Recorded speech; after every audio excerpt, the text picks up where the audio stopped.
إن الحمد لله نحمده ونستعينه ونستغفره ونعوذ بالله من شرور أنفسنا وسيئات أعمالنا من يهده الله فلا مضل له ومن يضلل فلا هادي له وأشهد أن لا إله إلا الله وحده لا شريك له وأشهد أن محمدا عبده ورسوله يا أيها الذين آمنوا اتقوا الله حق تقاته ولا تموتن إلا وأنتم مسلمون يا أيها الناس اتقوا ربكم الذي خلقكم من نفس واحدة وخلق منها زوجها وبث منهما رجالا كثيرا ونساء واتقوا الله الذي تساءلون به والأرحام إن الله كان عليكم رقيبا يا أيها الذين آمنوا وقولوا قولا سديدا يغفر لكم أعمالكم ويغفر لكم ذنوبكم ومن يطع الله فقد فاز فوزا عظيما فإذا قرأت القرآن فاستعذ بالله من الشيطان الرجيم إنه ليس الله سلطان على الذين وعلى ربهم يتوكلون إنما سلطانه على الذين تولوه إنه والذين هم به مشركون فاستقم كما أمرت ومن تاب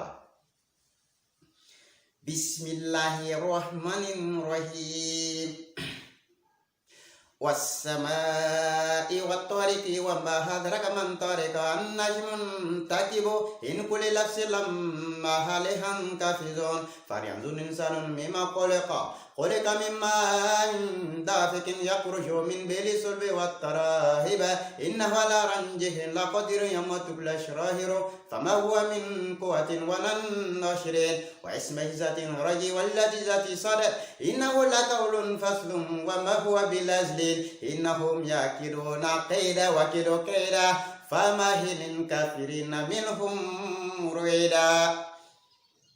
Béni soit l'Éternel, je te dis merci parce que Dieu, tu es puissant. C'est toi qui crées toutes choses. C'est toi qui as donné la valeur à la terre. Et c'est toi, Seigneur, qui as créé les cieux, la terre, le paradis et l'enfer. Merci pour ce que tu as fait parce que tu es grand. Tu es toujours le plus grand. Et tu seras toujours le plus élevé. Aucun autre nom ne peut être élevé dans les cieux sur la terre si ce n'est ton nom. L'Éternel Dieu puissant, Yahvé. Yeshua al-Mashiach. Béni soit ton nom parce que tu es grand. Et nous croyons en toi. Parce que tu t'es révélé aux hommes. Les créatures que tu as créées, tu t'es révélé à eux. C'est pourquoi toujours, tous ceux qui veulent marcher sur tes écritures, tu viens pour effacer le faux, en suscitant un véridique pour défendre tes livres et tes révélations. Béni soit ce Dieu qui se défend lui-même, qui n'a pas besoin de défenseurs. Un Dieu qu'on défend, c'est une idole, c'est pas un Dieu. C'est un faux Dieu. Mais toi l'Éternel, tous ceux qui vont s'en prendre à tes écritures révélées, à tes livres, tous ceux qui vont forger des mensonges contre tes enseignements, tu vas les rabaisser tous. Parce que tu es capable de redresser ce qui est tordu. C'est pour ça. Aujourd'hui, c'est le mois de Ramadan. Moi, je parle de ce mois de Ramadan. Et Ramadan, c'est quoi? Le jeûne, c'est quoi? Quand on dit le jeûne, carême, qu'est-ce que cela veut dire? Et qu'est-ce que Dieu a prescrit pour nous? Parce que beaucoup de gens se disent des jeûneurs, nous jeûnons, mais en réalité, ils ne jeûnent pas. Parce qu'ils ne suivent pas les règles. Ce que Dieu a commandé, ils ne font pas cela. Ce ne sont pas des jeûneurs. Mais nous allons voir pourquoi est-ce que je dis cela. Pourquoi est-ce que je dis cela?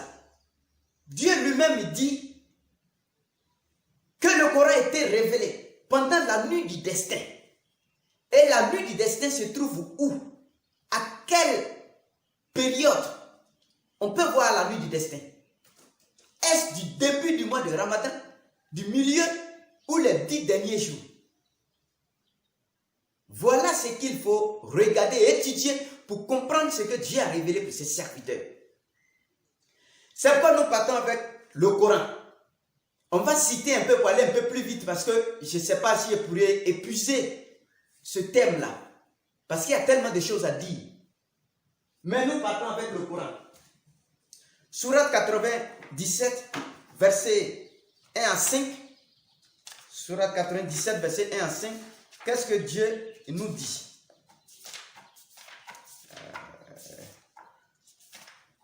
Sourate 97, versets 1 à 5. Le chapitre qu'on appelle Al-Qadr, le destin.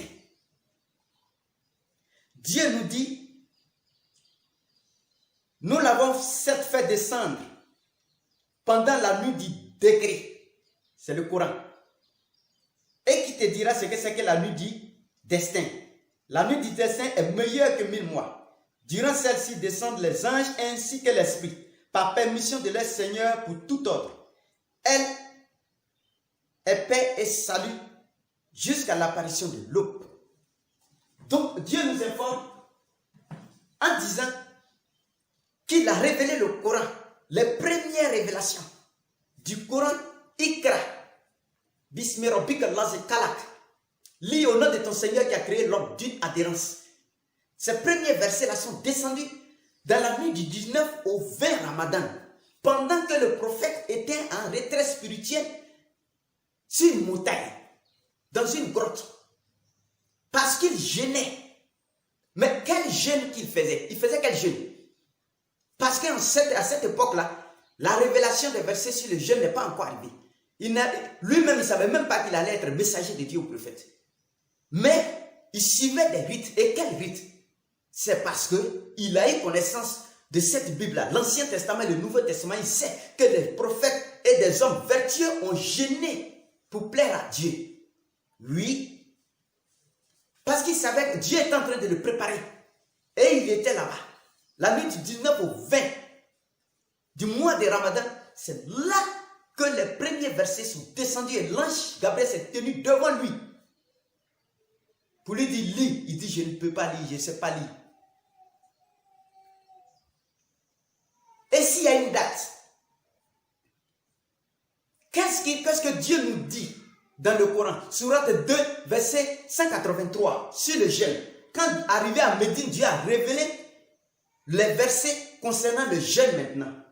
Qu'est-ce que Dieu dit en révélant ce verset? Sourate 2, verset 183. Sourate 2, verset 183.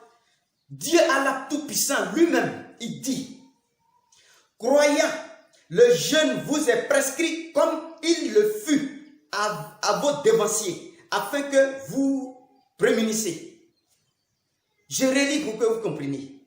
Croyant, le jeûne vous est prescrit comme il le fut à vos devanciers, afin que vous vous prémunissiez. Donc, Dieu s'adressant aux croyants, ceux qui ont cru, il a dit, je vous prescris maintenant le jeûne. Et quel jeûne? Le même jeûne que j'ai prescrit à Moïse, à Adam, à Noé, à Abraham, à tous les prophètes, jusqu'au Seigneur Jésus-Christ. Le même jeûne-là, je vous prescris ça.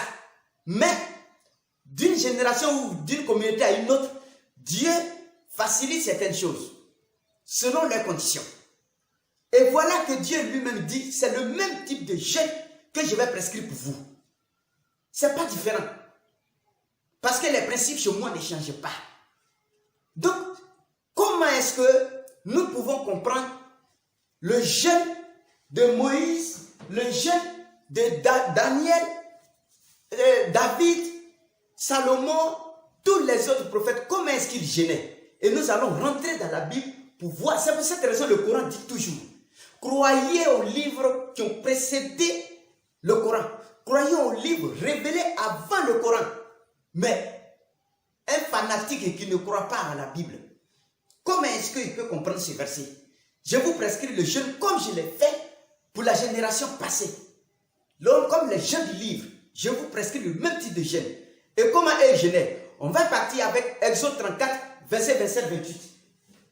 Le jeûne de Moïse. Comment est-ce que Moïse jeûnait? Moïse jeûnait comment? Exode 34, verset... Exode 34, verset 27 à 28.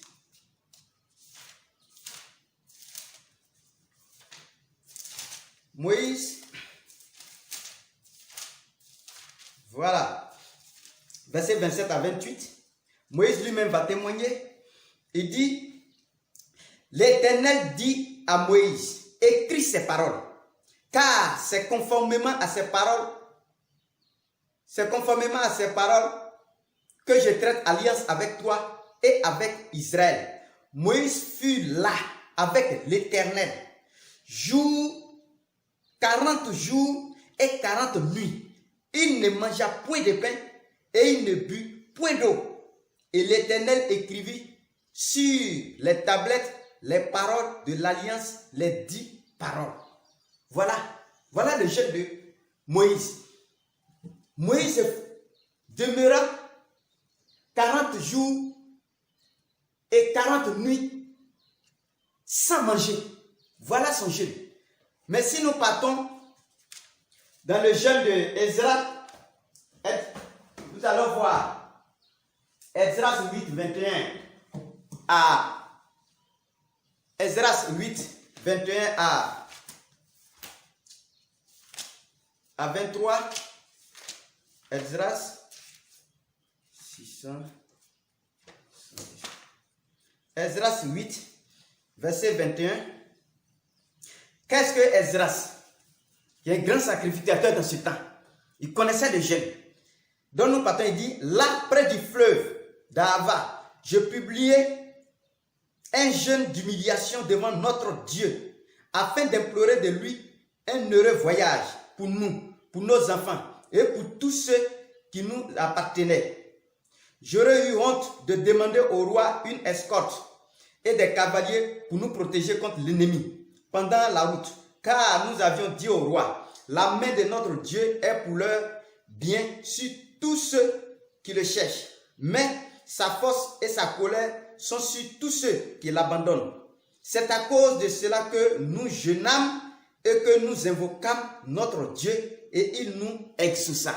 Voilà pour jeûner. Esdras prend tout le peuple et quitte le village, la ville, et ils vont dans un endroit spécialement pour jeûner.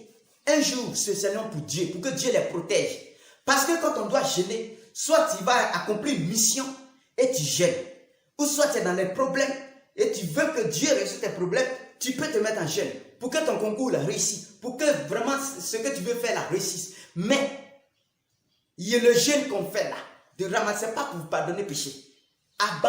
C'est-à-dire, oubliez ça.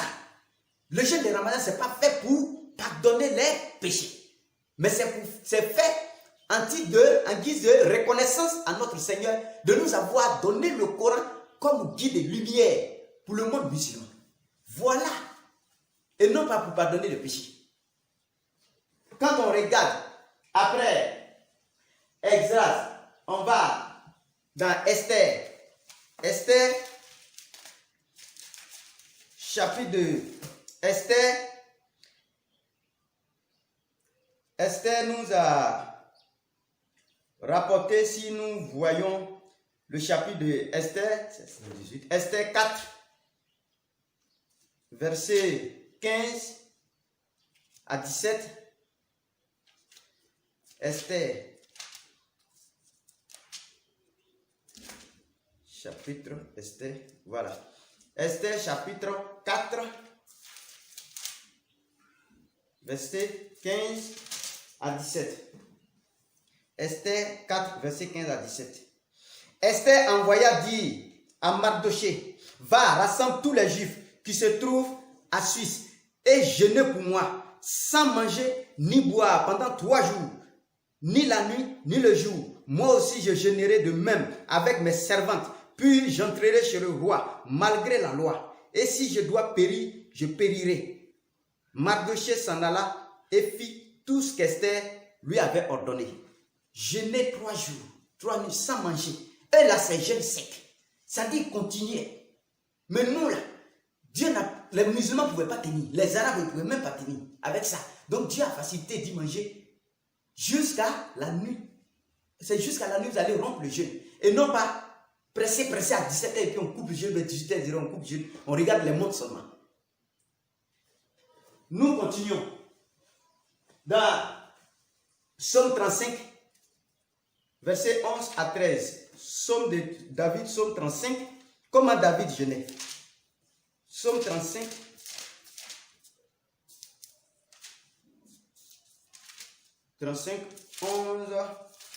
Psaume 35. Voilà. De faux témoins se lèvent. Ils m'interrogent sur ce que j'ignore. Ils me rendent le mal par le bien. Mon âme est dans l'abandon. Et moi, quand ils étaient malades, je revêtis un sac. J'humiliais mon âme par le jeûne. Je priais, la tête penchée sur mon sein. Voilà le jeûne de David. Quand il jeûnait là, il se retirait du peuple. Et il partait jeûner. Il priait. Et il méditait. Il lisait le livre de Dieu pour se rappeler. Mais nous, on est en train de jeûner. On vient ici pour nous. Parce que après, on va voir sur Joël. Joël 1. Comment Joël jeûnait? Joël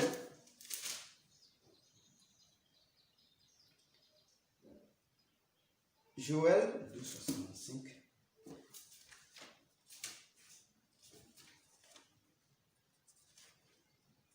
Joël 1, verset 13-14. Joël 1, verset 13-14. Qu'est-ce qu'il a écrit? Sacrificateur, saignez-vous et pleurez. Lamentez-vous, serviteurs de l'autel. Venez passer la nuit, revêtus de sacs, serviteurs de mon Dieu. Car offrandes et libations ont disparu dans la maison de votre Dieu. Publiez un jeûne, une convocation solennelle. Assemblez les vieillards, tous les habitants du pays, dans la maison de l'Éternel, votre Dieu, et criez à l'Éternel. Voilà comment jeûne. Ils quittent le peuple, ils vont au temple. Et ils restent là-bas, les vieillards, les vieux, les grands, tous ceux qui peuvent jeûner. Et ils vont pour publier un jour de jeûne à l'Éternel. Sans regarder télévision, sans aller faire du commerce, sans aller au marché, s'asseoir devant les magasins, se promener pour travailler. Jamais du tout. Le jeûne, c'est comme ça. Ensuite, le jeûne de Jonas 3, verset 1 à 10. Qu'est-ce que Jonas 3? Si on regarde le chapitre de Jonas 3, verset 1 à 10. Jonas 3, 1 à 10. 12,89.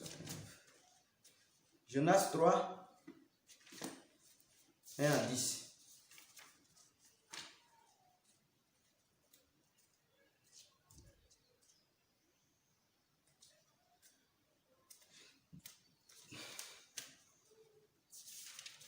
Jonas 3, 1 à 10.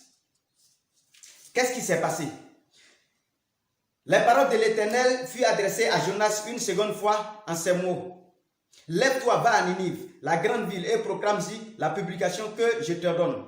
Et Jonas se leva et alla à Ninive, selon la parole de l'Éternel. Or, Ninive était une très grande ville, de 3 jours de marche. Jonas fit d'abord dans la ville une journée de marche. Il criait et disait, encore 40 jours et Ninive est détruite. Les gens de Ninive crurent à Dieu. Ils publiaient un jeûne et se revêtirent de sacs, depuis les plus grands jusqu'aux plus petits. La chose parvint au roi de Ninive. Il se leva de son trône, ôta son manteau, se couvrit d'un sac et s'assit sur la cendre. Et il fit faire dans Ninive cette publication par ordre du roi et de ses grands. Que les hommes et les bêtes, les bœufs et les brebis ne goûtent de rien, ne pèsent point et ne boivent point d'eau. Que les hommes et les bêtes soient couverts de sacs, qu'ils crient à Dieu avec force et qu'ils reviennent tous de leur mauvaise voie et des actes de violence dans leurs mains sont coupables. Qui sait si Dieu ne reviendra pas et ne se repentira pas, et s'il ne renoncera pas à son ardente colère, en sorte que nous ne périssions point. Voilà le jeûne. C'est-à-dire, le roi lui-même, étant conscient de la situation, ordonne à tous, grands, petits, même les animaux, qu'ils consacrent un jour de jeûne, tous, abandonner le commerce, le travail, tout ce qu'on fait comme négoce. Laissez tout cela et puis on va consacrer un jour de jeûne spécial à Dieu pour qu'il ne détruise pas Ninive. Voilà le jeûne. Quand il y a un problème, voilà tous ces prophètes, ces grands là qui viennent là. Voilà le jeûne. Et c'est ce jeûne-là que Dieu dit sur Actes 2, verset 180, on t'a prescrit le jeûne comme on l'a prescrit à ceux qui sont passés, ceux qui vous ont dévancé. Et c'est ça, si nous voyons dans Daniel 3, on va partir avec Daniel 3, 1, Daniel 3, verset 1, Daniel 10, pardon, Daniel 10, 1 à 3, qu'est-ce qui s'est passé? La troisième année de Cyrus, roi de Perse, une parole fut révélée à Daniel, qu'on nommait Belshazzar. Cette parole, qui est véritable, annonce une grande calamité. Il fut attentif à cette parole et il eut l'intelligence de la vision. En ce temps-là, moi, Daniel, je fus 3 semaines dans le deuil. Je ne mangeai aucun mets délicat. Il n'entra ni viande, ni vin dans ma bouche. Et je me oignis point jusqu'à ce que les 3 semaines soient accomplies. Daniel jeûne 3 semaines, collé, sans manger, sans boire. Ça, c'est Dieu qui donne ça. Tout le monde ne peut pas supporter. Et Dieu connaît. Allah, le Tout-Puissant qui nous a créés là, il connaît notre force et notre faiblesse. Il ne peut pas nous imposer un jeûne de 30 jours. Ce n'est pas possible. C'est les religieux qui ont fait ça. Pour fatiguer le peuple. En disant, si tu le fais, tes péchés sont... Le jeûne de Ramadan va venir pour les péchés. Et nous allons voir comment le Seigneur Jésus qui lui-même jeûnait. Matthieu 4, verset 1 à 3. Matthieu 4, 1 à 3. Alors Jésus fut amené par l'Esprit dans le désert pour être tenté par le diable. Après avoir jeûné 40 jours et 40 nuits, il eut faim. Le tentateur s'étant approché de lui, dit, si tu es fils de Dieu, ordonne que ces pierres deviennent des pains. Jésus répondit, il est écrit, l'homme ne vivra pas de pain seulement, mais de toute parole qui sort de la bouche de Dieu. Donc, si nous avons vu un peu comment leur jeûne, quand ils jeûnent là, ils abandonnent tout. Ils laissent tout ce qu'on appelle négoce là. Et puis ils se consacrent à Dieu spécialement. Est-ce que ce Dieu Allah là, il ne connaissait pas le jeûne des anciens? Il connaissait très bien. C'est pourquoi il nous dit, je vous ai prescrit le même jeûne. Mais comment les musulmans doivent faire le jeûne? C'est là la question. Et puisque c'est le même jeûne, et Dieu ne change pas ses principes, et nous allons voir dans le Coran, est-ce que ce que les gens sont en train de mettre en application aujourd'hui, et ce qui est dans le Coran, c'est la même chose? Vous allez voir. N'accusez pas ma propre personne, mais lisez le Coran lui-même. Revenez à Dieu, vous allez comprendre ce qu'il dit. Sinon, si vous cramponnez sur vos passions, là, vous n'allez jamais rien comprendre. Et vous resterez tout ignorant. Et les religieux musulmans vont vous fatiguer tout le temps. Sourate 42, verset 13. Qu'est-ce que Dieu nous dit concernant sa voix qu'il a donnée au prophète? Sourate 42, verset 13. 42, verset 13. Dieu nous dit, il vous a légiféré en matière de religion ce qu'il avait enjoint à Noé, ce que nous t'avons révélé, ainsi que ce que nous avons enjoint à Abraham, à Moïse, à Jésus. Et Dieu dit, établissez la religion et n'en faites pas un sujet de division. C'est à quoi tu appelles les associateurs, leur paraît énorme. Dieu élit et rapproche de lui qui il veut et il guide vers lui celui qui se répand. Au verset 15, qu'est-ce que Dieu dit? Il dit, appelle donc, il dit au prophète, appelle donc les gens à cela, c'est-à-dire à la religion, à la voie de tous ces prophètes cités en haut là-bas. Reste droit comme il t'a été commandé. Ne suis pas leur passion et dis, je crois en tout ce que Dieu a fait descendre comme livre. Parce que si le prophète ne croyait pas à la Bible, il n'était pas prophète. Il allait être un imposteur, puis. Mais c'est un croyant, c'est un véritable prophète, messager de Dieu. C'est pourquoi ces versets-là sont rédits. Dis, je crois en tout ce que Dieu a fait descendre comme livre. Donc vous qui suivez vos passions, vous contredisez les livres là. Vous n'êtes pas encore musulmans. Vous êtes des hypocrites dans la religion, dans la voie. Heureusement, vous êtes des religieux musulmans. Nous sommes des croyants musulmans. Donc Dieu lui dit de croire en tout ce qu'il a fait descendre comme livre. Et il dit, et il m'a été commandé d'être équitable entre vous. Dieu est notre Seigneur et votre Seigneur, le Seigneur des gens du livre. C'est le même Seigneur, le même Dieu unique. Et il dit, à nous nos œuvres et à vous vos œuvres. Point d'argumentation entre nous et vous. Il n'y a pas de discussion entre nous et vous parce que nous sommes sur la même voie du Seigneur. Donc, il ne doit pas avoir de discussion entre un chrétien et un musulman. Ce n'est pas possible même. Entre un homme entre les gens du livre et les chrétiens. Et si tu vois des gens discuter, c'est que c'est des fils du diable. Ils ne connaissent pas Dieu. Ils ne connaissent pas Allah. Même si c'est un arabe, il ne connaît rien. Et Dieu dit, c'est parce que c'est Dieu qui dit ça. Il ne doit pas avoir de discussions entre vous. Oui, pas d'argumentation entre nous et vous. Dieu nous regroupera tous et vers lui est notre destination. Mais nous allons voir, tu vois, que Dieu dit le jeûne que les autres faisaient là. Et puis ils ne partaient pas au travail. Ils se consacraient spécialement à Dieu pour jeûner là. Dieu dit le même jeûne que Moïse, Abraham, David, Daniel, Esdras, Esther, tous ceux que j'ai cités en fait là. C'est ce même jeûne que je vous prescris. Vous devez suivre leur exemple.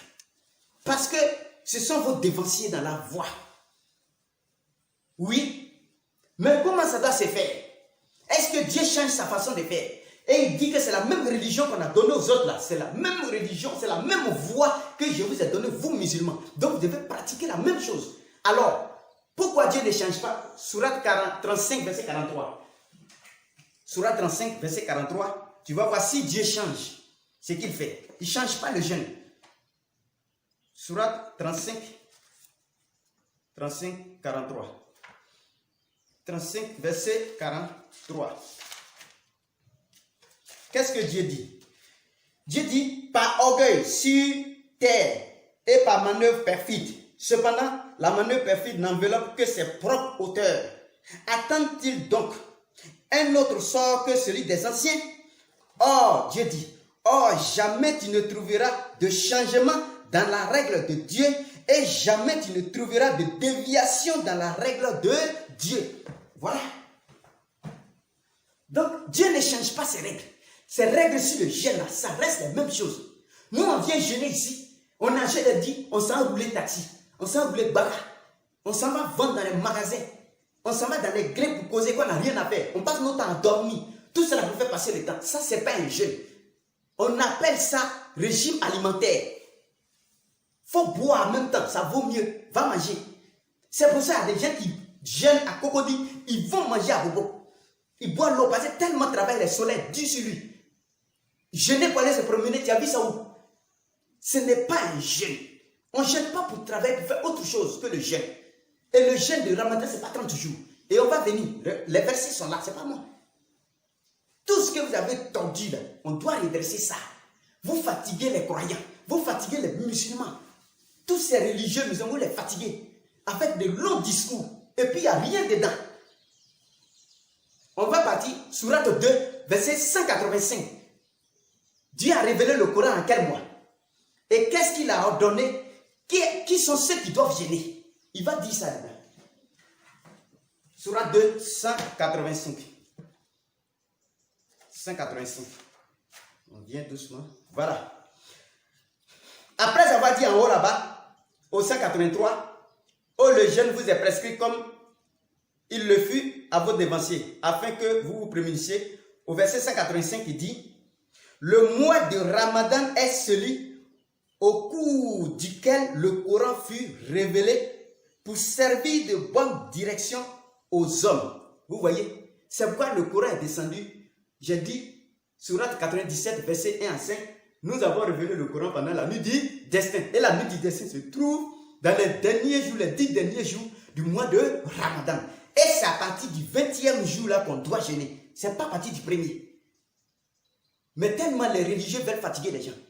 Ils ont commencé le jeûne à partir du premier jusqu'à la fin là-bas. Ça, c'est le prophète qui faisait ça. Ce n'est pas tous. Tous les compagnons ne faisaient pas ça. Certains compagnons ont copié le prophète, mais tous ne faisaient pas ça. C'est les religieux après qui sont venus instaurer ces genres de pratiques. Dieu n'a jamais puni un peuple pendant un mois. Où vous avez vu ça? Quand Moïse gérait 40 jours là, c'est le peuple qui a gêné. Daniel a fait 3 semaines là. Est-ce que c'est tout le peuple qui a gêné? C'est Daniel et ses 3 compagnons. Parce que le peuple ne supporte pas ça. À la fin, ils vont tricher. On continue, le verset, et Dieu dit, le mois de Ramadan est celui au cours duquel le Coran fut révélé pour servir de bonne direction aux hommes, d'explications claires aux préceptes, de critères à la vérité et à l'erreur. Et puis Dieu dit, quiconque parmi vous sera témoin de ce mois, le jeûnera. Quels sont ceux qui ne vont pas jeûner maintenant? Ça, c'était tout le monde. Oui, tout le monde. Parce que le Coran est révélé entre la nuit du 19 au 20 Ramadan.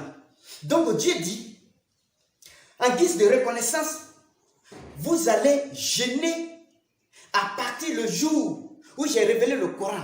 À partir du 20 Ramadan jusqu'au 29 ou bien 30, vous allez jeûner. Pour dire merci à Dieu de vous avoir guidé et donné un livre. Voilà, ce n'est pas pour le pardon des péchés. Il n'y en a pas. Ce n'est pas écrit. Ce n'est pas ça qui est là. Il faut enseigner ce que Dieu a dit. Il ne faut pas enseigner nos passions. C'est ça le plus important. Et Dieu continue, il dit, quiconque parmi vous, donc tout le monde devrait jeûner, sauf qui? 2 catégories de personnes ne devraient pas jeûner en ce moment-là. Il dit qui? Celui qui est malade ou en voyage devra jeûner un nombre de jours égal à ce jour qu'il a raté, c'est-à-dire les 10 jours. S'il a pris 3 jours de maladie, alors après cela, il va rembourser. Ou bien il a voyagé, il va rembourser. Si c'est 2 jours, 3 jours de voyage, il va aussi rembourser après. Voilà les 2 types de personnes. Sinon, à part cela, tout le peuple devrait jeûner, tous les compagnons et le prophète Mohammed, tous devraient jeûner du 20 au 30 là-bas. Mais c'était pénible pour ceux qui n'étaient pas malades et ceux qui n'étaient pas en voyage aussi. Mais ils avaient des travaux, ils devraient travailler pour nourrir les familles. C'était difficile.